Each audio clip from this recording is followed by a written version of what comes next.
নমস্কার বন্ধুরা, আমি একটা ইউর লেটার দিয়ে একটা গেটার আঁকছি।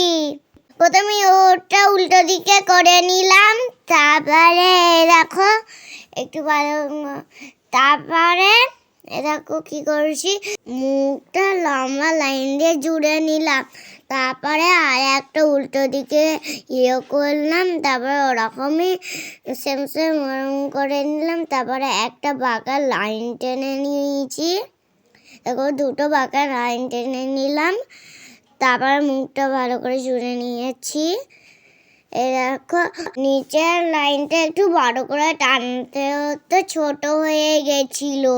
দেখো তারপরে আমি একটু ইউর মতো একটু বাঁকা বাঁকা করে একটা লাইন করে দিয়েছি, নিচে একটু ছোট ছোট।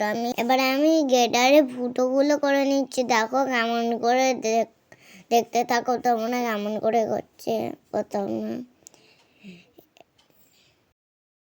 প্রথমে 4টে করলাম, তারপরে এই দেখো 3টে করেছি। এই যে 3টে,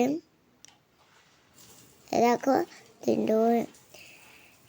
এবার আমি 3টে করে নিয়েছি, এবারে আবার 4টে করব। এবারে আমি এরকম করে আমি গেটারের ফুটোগুলো করতে থাকবো। দেখো 4টে হয়ে গেছে, এবারে 3টে করেছি। দেখো এই গেটারটা রান্নাঘরে সব কিছু করতে সাহায্য করে। আমার গেটার আঁকা হয়ে গেল। দেখো বন্ধুরা, আমি আজকে একটা ইউ দিয়ে গেটার এঁকেছি।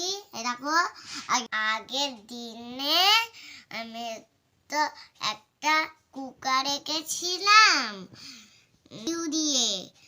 তারপর দেখো এইটা ইউ দিয়ে। আর আজকে আমি একটা গেটার এঁকেছি।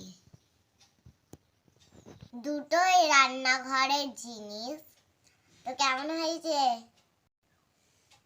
অবশ্যই জানাবে, কিন্তু কমেন্ট করে লাইক শেয়ার করতে ভুলো না কিন্তু। Tata, bye bye.